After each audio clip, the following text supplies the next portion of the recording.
Welcome back, friends, to another reading for the collective. If you're new here, my name's Ross, and I pop on here with these readings every Tuesday and Thursday to tune into the energy of the collective and see what information the cards can provide. I like to think of my readings not so much as fortune telling, but storytelling. So if you find yourself at a crossroads in your story and you need some insight into the situation that you're in, I invite you to hold that in your mind or in your heart, wherever it feels most up for you. And in a moment, what I'll invite you to do is take 3 deep breaths into that space, whether it be in your mind or in your heart, and breathing out. And you can make a little sound when you exhale. And I invite you to also imagine the sensation, the tension, the question, whatever it is that is up for you. Imagine it coming through the screen from your body, from your mind, from your heart, and into the cards. And then we'll see what they have to say. So, breathing in and out.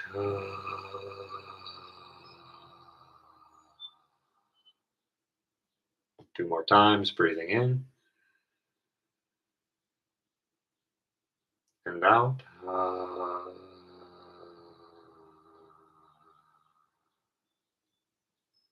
And last time, breathing in and out.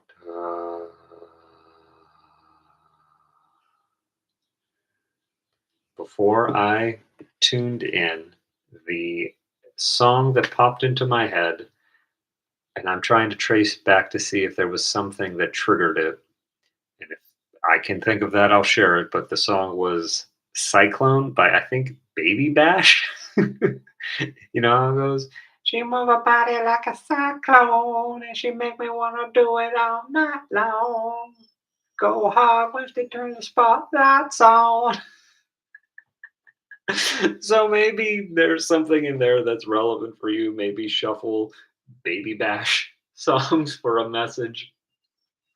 But yeah, it's weird energy today. We've got this great conjunction with Venus and Jupiter. I think those are the planets. Uh, and for me personally, I maybe got 2 hours of sleep last night. So this is going to be a very interesting read. We'll see what comes up. The energy feels calm. It feels loose, if not lucid. And I was tuning in and I set the intention that only those who need to receive whatever this message is will be able to receive it and find it. But that doesn't necessarily mean that you can't share this message with someone who might need it. And okay, so let's try it like this, because this was a new kind of shuffling way that I wanted to practice. So we're going to try that.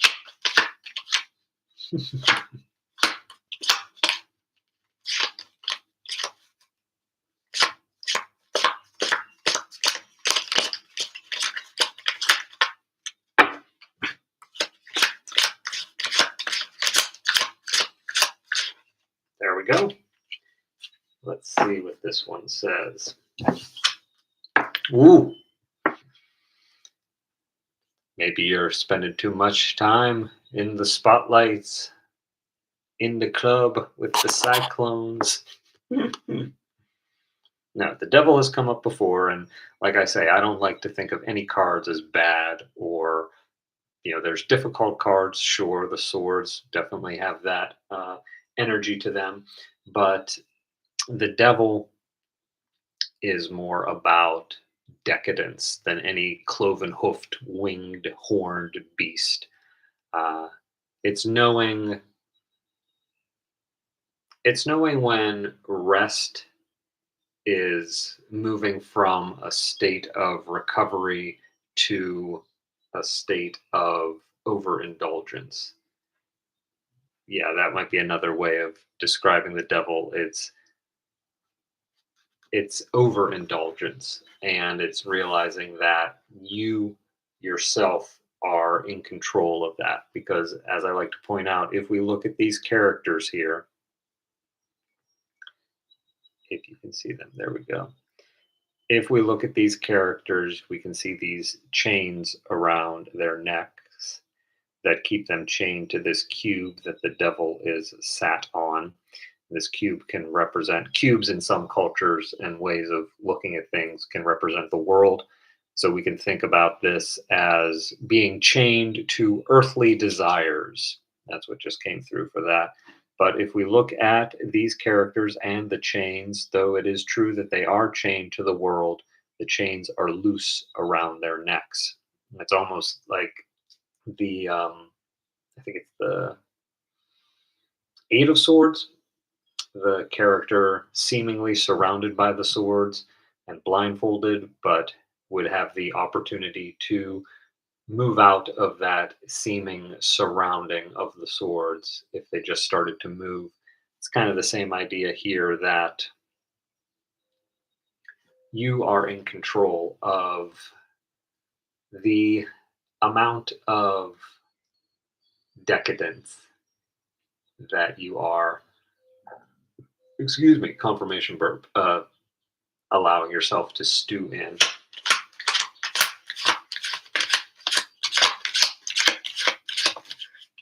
Yeah, I thought it was going to be you.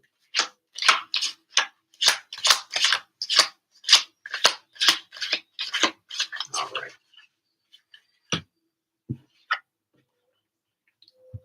Knight of Wands coming up in reverse, and it's suggesting that maybe this decadence, this overindulgence, is preventing you from moving forward, from travels. We can see the pyramids here. This is a card that can suggest travel.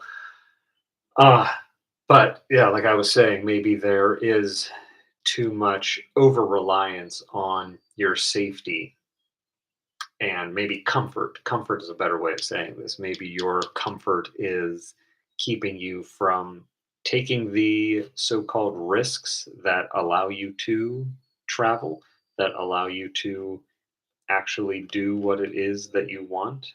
There we go.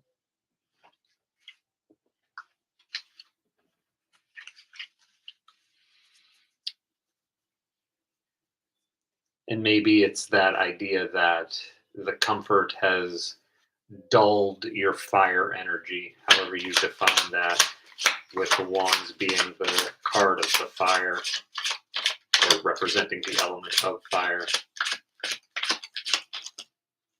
Do we want all of those? I really feel like it was just you.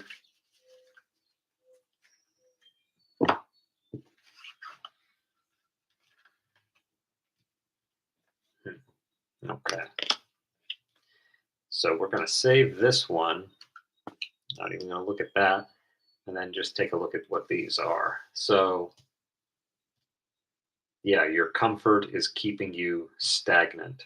That might be the title. So let's look at this as, yeah, these are maybe the options to get you out of that comfort zone or out of that stagnancy. Let's see what we've got here. Ace of Wands, very interesting. Two of Wands reversed. Eight of Wands and Page of Pentacles reversed. So that's interesting that we've got that's interesting. We've got upright reversed, upright reversed, upright reversed. Ooh. So Ace of Wands, the aces, like I've said before, you can see them as the hand of God offering you whatever it is that the suit is. In this case, it is that fire. This could be the fire from the gods of Olympus, the fire that Prometheus stole and gave back to the humans. Maybe you have, and this is interesting how this is coming through. Maybe you've been resisting that call to adventure. Yeah, you've been too focused on the world. And that's not to say that that's bad or wrong, but maybe there's been some forgetting that there is an interconnectedness, that we serve consciousness by expanding our own consciousness. And it's not like you can make someone more conscious, but by your act of being more conscious, you show others how that consciousness is. And it's not coming from you, and it's certainly not coming from the world. It's coming from the God of your understanding, even if that is just big C consciousness itself, choosing, in any instance, what is the most loving action I can take? What is the most kind action I can take? What is the most even headed action I can take? And maybe you do that. I think you do. Yeah, do. I know you do that because you're here on this side of YouTube, but with the Two of Wands, there's this sense of, when it's upright, sure, there's this sense of boredom, of being caged in by your own creations. And that might be the worldly creations, or it might be, the creations that you've created about yourself as far as beliefs go, limiting beliefs, things like that. With it reversed, though, it's interesting that I'm just very interested in how these cards have come out. With the Two of Wands reversed, I like to think of the reversals in this sense as a reevaluation of what it means to allow that consciousness to expand, of being in the world, but not of the world. But at the same time, not allowing yourself to be the word hoity toity or words hoity toity are coming to mind. Like, you have to be in the world because this is what we've agreed to be now. We have a body, we have to exist in the world. But, and I feel like I've said this in some of my other readings, we get to choose how we show up in the world. We get to choose whether we are participating in it or observing it. And this is kind of what this character is doing here. And maybe what you have been doing is observing the world or observing your consciousness. I know I certainly have recently, and it's been a wild week for sure. But with this reversed, that's that reevaluation of how you're showing up in the world.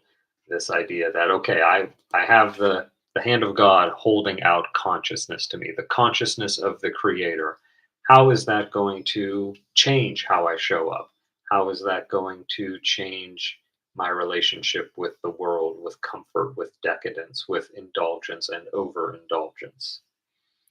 And we might think with the Eight of Wands here that there's a lot of movement here. Whether it doesn't feel like it or not is irrelevant, because when the thing about consciousness, as I understand it, is that it can only ever expand. So that might be this movement. This could be this idea here of the expansion of consciousness. And one of my friends and fellow spiritual folks on this journey presented a really great prompt as far as deciding what lights you up, what to follow, as far as what lights you up. Does this expand my energy, or does this scatter my energy? Does this scatter my consciousness, or does it expand it? And these wands are all going to the same place. There, we can see them as expanding into more. So as you continue to, as you continue to surrender, as you continue to reevaluate your relationship with the world and the worldly things, that expansion is only going to keep happening. Point of note here, I always want to call him Edgar Waite, but I don't think that's right. uh, the person who gave the prompts for Pamela Coleman Smith to design these calls these the arrows of love. It can also suggest a journey reaching its end or an end point. So that might be relevant as well. Maybe the journey has been an internal one or a mental one, and that's reaching its end which brings us to the Page of Pentacles. Pages are the students of the suit. They represent that beginner's mindset, and the pentacles represent the material realm. They stand for the earth element, not just money, but the things we use money to buy, the material, all of this stuff, all of the realness, so called realness of reality. And it's interesting that this is coming up reversed because as our consciousness is expanding, we get to reevaluate how we are. And it was kind of already talking about this, reevaluating how we're showing up in the world and what we're valuing in the world. If you look at this guy right side up, there is a, what's the word I'm looking for? There is a almost reverence that this character is looking at this pentacle with. That was a terrible sentence.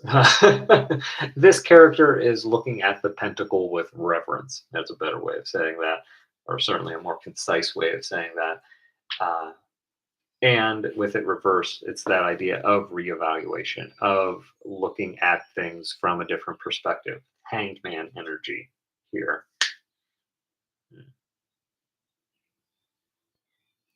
So this feels like this is, excuse me, what's on the other side of this? Like, this is, you're probably between these two lines right now, or cycling between these six cards. One, two, three, four, five, six. This is also a cheeky read of the week kind of things. So this is kind of where you're starting the week in the world, going on this inner journey, inner reevaluation. And as the weekend comes and the journey reaches its end, you're reevaluating what things look like and putting down that which no longer serves you. Ten of Wands, this character carrying all their experiences, carrying everything that they maybe got in the material world, but they can't see where they're going. They don't know what's going on. They think that these wands are helping them, but really the only wand you need is the wand of your creator. But with it coming up reversed, it's that acknowledgement, if not allowance, of yourself to put some of those wands down. You can put the wands down now. And it's not the idea of spiritually bypassing your control to an outside source, whether it be a benevolent God of your understanding or the tarot card or crystals or anything like that. It's not suggesting that.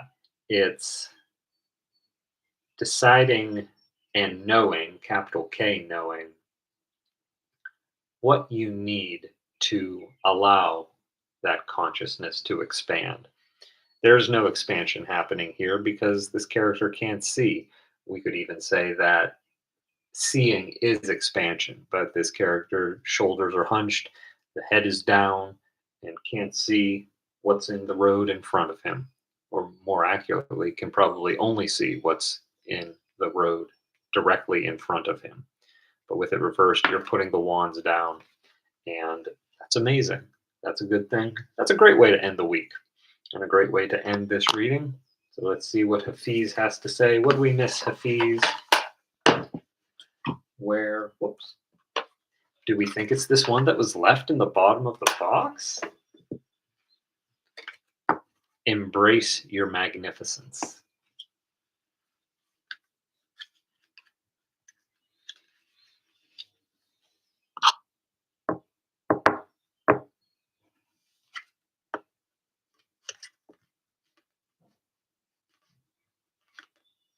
There we go.